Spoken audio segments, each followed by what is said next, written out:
நேற்று தென்மேற்கு வங்கக்கடல் பகுதியில் இலங்கையை ஒட்டி நிலவிய ஆழ்ந்த காற்றழுத்த தாழ்வு பகுதி இன்று மன்னார் வளைகுடா மற்றும் அதனை ஒட்டியுள்ள பகுதிகளில் நிலவுகிறது. இது தொடர்ந்து மேற்கு வடமேற்கு திசையில் நகர்ந்து அடுத்து வரும் 12 மணி நேரத்தில் காற்றழுத்த தாழ்வு பகுதியாக வலு குறையக்கூடும். இதன் காரணமாக கடந்த 24 மணி நேரத்தில் தமிழக, புதுவை, காரைக்கால் பகுதிகளில் வடகிழக்கு பருவமழை மிக தீவிரமாக உள்ளது. கடலோர மாவட்டங்களில் பெரும்பாலான இடங்களிலும் உள் மாவட்டங்களில் அநேக இடங்களிலும் மழை பெய்துள்ளது. அதிகபட்சமாக நாகப்பட்டினம் மாவட்டம் கோடியக்கரையில் 18 சென்டிமீட்டர் மழை பதிவாகியுள்ளது. 4 இடங்களில் மிக கனமழையும் 72 இடங்களில் கனமழையும் பதிவாகியுள்ளது கடந்த 24 மணி நேரத்தில். அடுத்து வரும் 2 தினங்களுக்கு தமிழகம், புதுவை, காரைக்கால் பகுதிகளில் அநேக இடங்களில் மிதமான மழை பெய்யக்கூடும். கனமழை எச்சரிக்கை பொறுத்தவரையில் அடுத்து வரும் 24 மணி நேரத்திற்கு கடலோர மாவட்டங்கள், வடகடலோர மாவட்டம் மற்றும் தென் கடலோர மாவட்டங்களில் ஓரிரு இடங்களில் கன முதல் மிக கனமழையும், நெல்லை, தூத்துக்குடி, தென்காசி ஆகிய மாவட்டங்களில் ஓரிரு இடங்களில் அதி கனமழைக்கும் வாய்ப்புள்ளது. மேலும் ராணிப்பேட்டை, திருவண்ணாமலை, கள்ளக்குறிச்சி, பெரம்பலூர், திருச்சி, கரூர், திண்டுக்கல், திருப்பூர், கோவை ஆகிய மாவட்டங்களில் ஓரிரு இடங்களில் கனமழைக்கான வாய்ப்புள்ளது. நாளை தென் தமிழக மாவட்டங்கள் மற்றும் மேற்கு தொடர்ச்சி மலையொட்டியுள்ள மாவட்டங்களில் ஓரிரு இடங்களில் கனமழைக்கான வாய்ப்புள்ளது. மீனவர்களுக்கான எச்சரிக்கை பொறுத்தவரையில் தமிழக கடலோர பகுதிகள், மன்னார் வளைகுடா, குமரிக்கடல், லட்சத்தீவு பகுதிகளில் பலத்த காற்றானது மணிக்கு 35 முதல் 45 கிலோமீட்டர் வேகத்தில் வீசக்கூடும் என்பதால் மீனவர்கள் இந்த பகுதிக்கு இன்றும் நாளையும் செல்ல வேண்டாம் என்று அறிவுறுத்தப்படுகிறார்கள். வடகிழக்கு பருவமழை பொறுத்தவரையில் கடந்த அக்டோபர் 1 முதல் இன்று வரையிலான காலகட்டத்தில் தமிழகம், புதுவை, காரைக்கால் பகுதிகளில் பதிவான மழையின் அளவு 47 சென்டிமீட்டர். இந்த காலகட்டத்தின் இயல்பு அளவு 40 சென்டிமீட்டர். இது இயல்பை விட 16% அதிகம். தற்பொழுது 2 மணி வரை அளவில் பதிவான மழை அளவை பொறுத்த வரைக்கும் நெற்குன்றத்தில் 10 சென்டிமீட்டர், மீனம்பாக்கத்தில் 8 சென்டிமீட்டர், அண்ணா யூனிவர்சிட்டியில் 7 சென்டிமீட்டர், தரமணியில் 7 சென்டிமீட்டர், பூந்தமல்லியில் 6 centimetre, Nandanam 6 centimetre, Kolappakkam 5 centimetre, ACS medical college Poonamallee 5 centimetre. இதுவரைக்கும் பதிவானதெல்லாம் டெல்டா மாவட்டத்தில் மணல்மேட்டில், மயிலாடுதுறை மாவட்டத்தில் 11 சென்டிமீட்டர் வரை பதிவாகிறது. இது 2:30 மணி வரைக்கும் இது வரைக்கும் உள்ளது. தொடர்ந்து இதுவாயிட்டு ஓகே. ஒரு சில இடங்கள்ல வந்து கூடவே வந்து பனிப்பொழிவு காலையில் 2 நாளைக்கு முன்னாடி வந்திருக்கு. இப்போ பனிப்பொழிவு இருக்காது. மழை பெஞ்சிட்டு இருக்கும்போது பனிப்பொழிவு இருக்கு.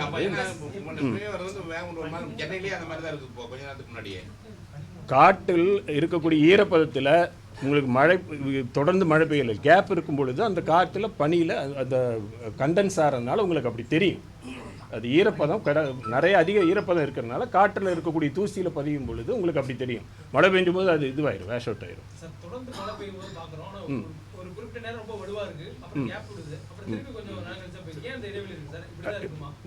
காற்றழுத்த தாழ்வு பகுதியோட இயல்பு அப்படி. இது புயல் இல்லையா, இது ஒரு காற்றழுத்த தாழ்வு மண்டலம் கிடையாது. காற்றழுத்த தாழ்வு பகுதியோட இயல்பு அப்படித்தான் இருக்கும். அது வந்து வீக்கான சிஸ்டம்ங்கிற பொழுது பகல் நேரம் இரவு நேரம் வேறுபாடு இருக்கும். ஒரு நாளில் வந்து காலையிலிருந்து ஈவினிங் வரைக்கும் வேறுபாடு இருக்கும். செல்ஸ் டெவலப் ஆகணும். செல்ஸ் டெவலப் ஆகும்பொழுது இடையில்பட்ட நேரத்தில் உங்களுக்கு ஏற்ற இறக்கத்தோட மழை இருக்கும். ஆமாம், வலு குறையிறதுக்கு வாய்ப்பு. படிப்படியாக தான் குறையும். வலு குறையும் பொழுது படிப்படியாக குறைந்து மேற்கு திசையில் நகர்ந்து செல்கிறது. அதனால் குறைஞ்சுக்கிட்டு இருக்கும். இப்போ வரக்கூடிய இது வரைக்கும் 24 மணி நேரத்துக்கு மழை கொடுத்துருக்கு. பரவலாக பார்க்கும்போது பெரும்பாலான மிதமான மழை, அங்கங்கே தான் நமக்கு வந்து கனமழைக்கான வாய்ப்பு இருக்கிறது. கொடுத்துருக்கோம். ஆமாம், கண்டிப்பாக இருக்குது. இந்த சிஸ்டம் வந்து இப்போ வந்து நம்ம மன்னார் வளைகுடா பகுதியில் நிலை கொண்டு இருக்கிறது. தொடர்ந்து மிக மெதுவாக நகர்ந்துட்டு இருக்குது. நீங்கள் பார்த்தீங்கன்னா அந்த மேகக்கூட்டங்களே பார்க்கும் பொழுது மொத்தமாக பரவலாக தான் இருக்குது. தமிழ்நாடு முழுவதும் பரவி இருக்குது. மெதுவாக நகர்ந்துட்டு இருக்குது. நகரும் பொழுது உங்களுக்கு வந்து தென் தமிழ் மாவட்டங்களிலே இருக்கும்.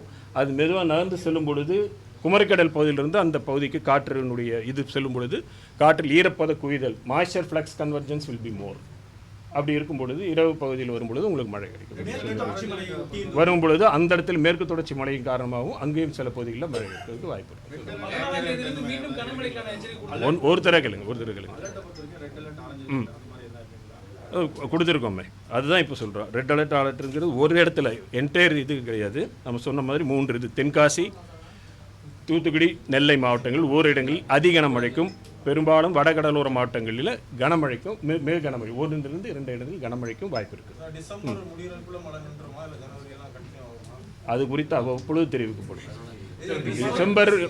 டிசம்பர் ஏன்னா பொதுவாக அக்டோபர் 31 வரை வடகிழக்கு பருவமழை இன்னைக்கு 31ஆம் தேதி ஆயிடுச்சுன்னு நிற்காது.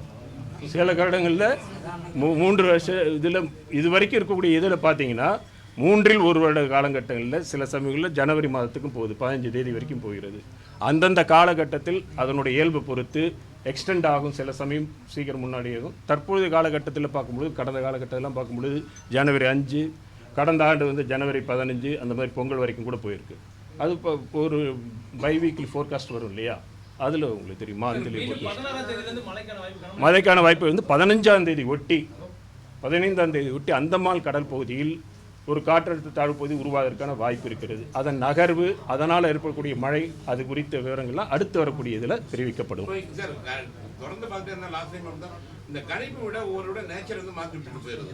இப்போ வந்து நீங்க ரெட் அலர்ட் கொடுக்கும்போது திடீர்னு வந்து திடீர்னு ஆரஞ்சு அலர்ட் கொடுக்குது. இந்த மாதிரி இந்த சூழல்ல எதை வச்சுதான் நம்ம கணிக்க உண்மையான இன்னும் லேட்டஸ்ட் டெக்னாலஜி வரலையா, இல்ல வந்து என்ன காரணத்தினால வந்து நம்மளால சரியான முறையில் கணிக்க முடியல? வானிலை இயல் என்பது முழுமையாக அறிந்து கொள்ளப்பட்ட அறிவியல் கிடையாது. It is not a complete science. இன்றைய தினத்தில் 100% முழுமையாக எப்பொழுதுமே கணிக்கக்கூடிய அளவிற்கு கிடையாது. ஒரு வானிலை நிகழ்வு என்பது பலவிதமான காரணங்களால் நிகழக்கூடிய ஒரு விஷயம். ஒன்றோடு ஒன்று சில சமயங்களில் எல்லாமே ஒருங்கிணைந்து செயல்படும் பொழுது கணிப்புகள் சரியாக வரக்கூடிய வாய்ப்பு இருக்கும். ஒவ்வொன்று எதிரெதிர் திசையில் சில சமயங்களில் நகர்ந்து செல்லும் பொழுது கணிப்புகள் தவறி போவதற்கு வாய்ப்பு இருக்கிறது. அது வந்து சயின்ஸோட நிலை. டெக்னாலஜி மட்டும் வந்து பத்தாது. டெக்னாலஜி உங்களுக்கு வந்து டெக்னாலஜிங்கிறது பேசிக்காக நம்ம நினைக்கிறது கருவிகள் இருந்தாலே எல்லாமே நன்ற கருவிகள்ங்கிறது உங்களுக்கு ரீடிங்ஸ் தான் கொடுக்கும். அந்த ரீடிங்கை வச்சு என்ன பண்ண போகிறோம்? It is not only the data, what you are going to do with the data is also important. Science, it is a science. அறிவியல் வளரும் பொழுது தொழில்நுட்பம் வரதான் தேவை தான். அறிவியலும் தொழில்நுட்பம் வளரும் பொழுது தான் எதிர்பார்க்கப்படுகின்ற துல்லியத்தன்மை கிடைக்கும். அது இல்லாத போது இப்போ வந்து சமீபத்தில் கூட கேட்டிருப்பீங்க. ஓகே, ஒரு நிமிஷம்.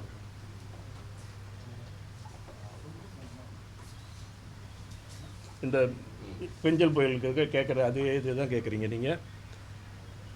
அதுதான் முன்னாடி சொன்ன மாதிரி வானிலையியல் முழுமையாக, குறிப்பாக புயல் பற்றி கேட்டிங்கன்னா கூட முழுமையான அறிவியல் கிடையாது. It is not complete science. அதனுடைய ஆரம்பம் முதல் இறுதி வரை பலவிதமான ஃபேக்டர்ஸ் ஒர்க் ஆகுது. இது வந்து ப்ராடாக பார்க்க முடியும். இப்போ புயல் பற்றி சொல்லிட்டு இருக்கேன், மற்ற எது இருந்தாலும் சரி, இன்டர்னல் டைனமிக்ஸ், எக்ஸ்டர்னல் இன்ஃப்ளூயன்ஸ், உள்ளே நடக்கின்ற நிகழ்வுகள், வெளிப்புறத்திலிருந்து வரக்கூடிய தாக்கங்கள், இது எல்லாமே சார்ந்து இருக்கக்கூடிய விஷயம். அதுலேயும் இப்போ பார்த்தீங்கன்னா பேசிக்காக சைக்ளோனை பொறுத்த வரைக்கும் சீ சர்ஃபேஸ் டெம்பரேச்சர், கடலுடைய உள்ளடக்கம், வெப்ப உள்ளடக்கம், காற்றில் கீழ்ப்பகுதியில் காற்று குவிதல், மேற்பகுதியில் எந்த அளவுக்கு டைவர்ஜென்ஸ் ஆகுது, காற்று எப்படி திசை மாறுது, காற்றுக்கும் வளிமண்டலத்துக்குள்ள இன்ட்ராக்ஷன், மேகக்கூட்டங்கள் எப்படி உருவாகுது, அதனால் என்ன ஹீட்டு ரிலீஸ் ஆகுது, ப்ளஸ் அந்த புயலுடைய நகர்வு வேகம், இது மாதிரி பலவிதமான காரணிகள் இன்று வரைக்கும் நமக்கு ஃபேக்டர்ஸ் அறியப்பட்டிருக்குது. இன்னும் தெரிந்து கொள்ள வேண்டிய இருக்கக்கூடிய விஷயங்கள் நிறைய இருக்குது. இப்போ வந்து ஒரு புயல் உருவாகாத போது மெதுவாக காற்று வந்து பொதுவாக நேர் திசையில் போகும். புயலுங்கிறது சுழலும். அப்போ நேராக சென்று கொண்டு இருக்கின்ற காற்று சுழலுங்கிற போது திசை மாறணும். அப்போ அது என்ன, இது ஒரு நிலையிலிருந்து இன்னொரு நிலைக்கு மாறுகிறது. அதுக்கு பின்னாடி எனர்ஜி எக்ஸ்சேஞ்ச், சக்தியின் பரிமாற்றங்கள் இருக்கிறது. இது முழுமையாக அறியப்பட வேண்டும். இன்றைய தினத்தில் இது வந்து முழுமையாக அறியப்படவில்லை. புயல்கள் இருந்தாலும் சரி, வானிலைகள் இருந்தாலும் எல்லா சயின்ஸும் நம்ம வந்து complete science, it is not a complete understand physics. அப்படி இருக்கும் பொழுது ஜென்ரலாக பார்த்தீங்கன்னா புயல் கரையை கடக்கின்ற பகுதி பெரும்பாலும் நம்ம அறிக்கையில் வந்து அந்த டைட்டில் சொன்னது வந்து புதுவை கரையில் கரையை கடக்குன்னு சொல்லியிருந்தோம். புதுவை கரையில் கரையை கடந்தது. எதில் வந்தது? நிலை மாற்றம். புயலாக இருக்கும், இல்லை புயலாக வருவதற்கு ஆற்றமில்லை. காரணம் அவ்வப்பொழுது அதனுடைய வலுவில் மாற்றங்கள் ஏற்பட்ட காரணத்தால் கணிப்புகள் வெளியிடப்பட வேண்டிய நிலை ஏற்பட்டது. இது ஏன் காரணம்னா, ஃபஸ்ட்டு அது நிலநடுக்கோட்டுக்கு அருகில் உருவாகி மேலே நகர்ந்து வந்து இலங்கைக்கு அருகில் உரசி நின்ற பொழுது நிறைய மழை கொடுத்தது. அப்போ அதனுடைய எனர்ஜி கம்மியாயிடுச்சு. அங்கிருந்து நேரம் நம்ம மேற்கு வடமேற்கு திசையில் நகர்ந்து கரையை ஒட்டி வரும் என்று எதிர்பார்க்கப்பட்ட நிலையில் சற்று கடலுக்குள் சென்றது. அப்போ வடகிழக்கு திசையில் நகர்ந்து சென்ற பொழுது அதுக்கு சக்தி அதிகமாச்சு. அப்படி சக்தி அதிகமாகுது பிறகு அதுக்கப்புறம் வேகங்கள் மாறுபாடு நிறைய வேகம் பார்த்தோம். நம்ம சில சமயங்கள் 15 கிலோமீட்டர் வேகம், திடீர்னு ஒரு 0 கிலோமீட்டர் இதுக்கு நகராமல் இருந்தது. இப்படி பலவிதமான காரணங்கள்லாம் இருக்கும் பொழுது எல்லாமே சேர்ந்து பார்க்கும் பொழுது செயற்கைக்கோள் கணினி மாதிரிகள் இதெல்லாம் வச்சு பார்க்கும் பொழுது அன்று முதல்ல மாலை அளவில் சொன்னோம் அதுக்கு சாத்தியமில்லை என்று. பிறகு இரவில் அது வளர்ச்சி பெறக்கூடிய சூழ்நிலை வந்த பொழுது அடுத்த நாள் காலையில் தெரிவிக்கப்பட்டது. இது இங்கு மட்டும் இல்லை, அட்லாண்டிக் கடல், எந்த கடலில் கடந்த வருடம் அக்டோபர் நீங்கள் பார்த்தீங்கன்னா ஓட்டிஸுங்கிற புயலுக்கு கொடுக்கப்பட்ட கணிப்புகள் 112 கிலோமீட்டர் வரைக்கும் தான் காற்று இருக்கும் என்று சொல்லப்பட்டது. ஆனால் வீசப்பட்ட அந்த ஓட்டிஸ் புயல் வீசும் பொழுது 260 கிலோமீட்டர் வேகத்தில் வீசியது. ஆக நம்ம ஏதோ இத்தனைக்கும் அங்கெல்லாம் இத்தனை வகையான கருவிகள், புயலுக்குள் விமானங்களை செலுத்தி ஆய்வு விமானங்கள், ரெக்கனைன்ஸ் ஃப்ளைட்ஸும்பாங்க, அவற்றின் மூலமாக விவரங்களை பெற்று கூட கணிப்புகள் செய்யப்படுகிறது. அப்படி இருந்தாலும் கணிப்புகள் தவறுகின்ற பொழுது அதனுடைய டிஃபிகல்ட்டி தெரிஞ்சுக்கணும், சயின்ஸோட டிஃபிகல்ட்டி புரிஞ்சுக்கணும். இது லாட் ஆஃப் எக்யூப்மெண்ட்ஸ் இருந்தால் கூட அவங்களாலே அந்த இது போகல. இது தொழில்நுட்பம் மட்டும் கிடையாது, அறிவியலும் முக்கியம். ஆக முழுமையாக அறிவியல் அறியப்பட வேண்டும். அந்த அறிவியல் கணினியில் உள்ளீடு சேரப்பட வேண்டும். இதெல்லாம் செய்யப்படும் பொழுது இப்போ ஆர்டிஃபிஷியல் இன்டெலிஜென்ஸ் வருது. இது மாதிரி முயற்சிகள் தொடர்ந்து பண்ணுறாங்க. அதனால தான் ஒவ்வொரு 4 வருடங்களுக்கு ஒரு முறை புயல்கள் பற்றி ஆய்வு செய்யக்கூடியவர்கள்லாம் ஒரு இடத்தில் கூடி இன்று எந்த அளவில் இந்த வரைக்கும் கடந்த 4 ஆண்டுகளில் எந்த அளவுக்கு வளர்ச்சி பெற்றிருக்கிறது, என்னென்ன இன்னும் செய்யணும், இந்த மாதிரி ஆய்வுகள் செஞ்சு தொடர்ந்து கண்காணிப்போம். So science is a continuous development. எல்லாமே முடிஞ்சிருச்சுன்னு எங்கேயும் எழுதி வைக்கல. டெக்னாலஜி என்பது மட்டும் கிடையாது, அறிவியல், சயின்ஸ் ஹேஸ் டு டெவலப். அப்படிங்கிற பொழுது அறிவியல் பற்றி பேசுவோம். இது வானிலையில் நீங்க கேட்ட கேள்விக்கு இது மட்டும் சயின்ஸுகள்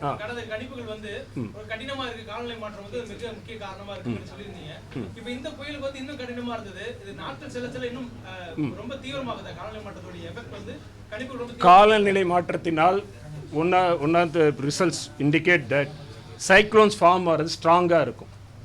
சைக்ளோன்ஸ் ரொம்ப ஸ்ட்ராங்காக ஃபார்ம் ஆகக்கூடியது ஒன்று இருக்குது. அதே மாதிரி திசை மாற்றத்திலும் வேறுபாடுகள் இருக்கலாம் என்று கணிக்கப்பட்டிருக்கு. ஆனால் எதுவுமே உறுதியாக இவ்வளோதான். இதுவரைக்கும் இருக்கக்கூடிய ஆய்வுகள் அடிப்படையில் பார்க்கும் பொழுது நமக்கு கிடைச்சிட்டு இருக்கக்கூடிய இந்த மாதிரி நிகழ்வுகளெல்லாம் பார்க்கும் பொழுது, இப்போ நம்ம முன்னாடி சொன்னது இந்த படங்கள்லாம் பார்த்தீங்கன்னா புயலுக்குள்ளார அந்த விமானங்கள் சென்று படம் எடுக்கக்கூடியது, இந்த மாதிரி விமானங்களில் உள்ளே போய் எடுக்கக்கூடிய விஷயங்கள் அந்த இருக்கும்போது கிளைமேட் சேஞ்சினால் ஏற்படக்கூடிய விளைவுகளில் ஸ்ட்ராங்காக இருக்கலாம்.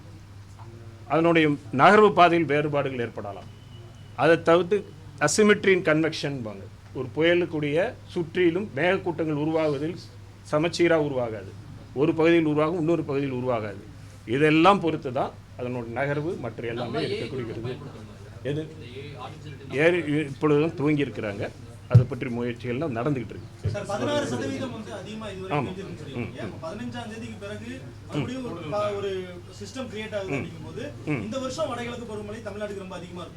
இப்போ 15 இதுவரை பெய்த மழை மாற போறதில்லை. இன்னும் எது மழை பெஞ்சாலும் அது அடிஷனலாக தான் வரப்போகுது. இப்போ 47 சென்டிமீட்டர், இயல்பு 40 சென்டிமீட்டர், இன்னும் 4 சென்டிமீட்டர் தான் இயல்புக்கே. டிசம்பர் வரைக்கும், அக்டோபர், நவம்பர், டிசம்பர் 3 மாத காலங்களுக்கும் இயல்பு அளவு 44 சென்டிமீட்டர். இன்னைக்கு வரைக்கும் 40 சென்டிமீட்டர் ஆயாச்சு. இன்னும் 4 சென்டிமீட்டர் தான் வரும். பரவாயில்ல, நாட்டு சென்னைக்கு இல்லை, சொல்வது தமிழகம்.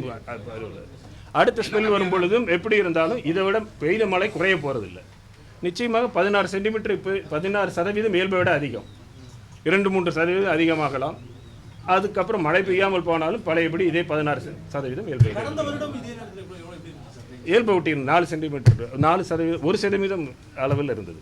அது அந்த ஓகே, அது பற்றி பிறகு அடுத்த அறிவிப்பு 17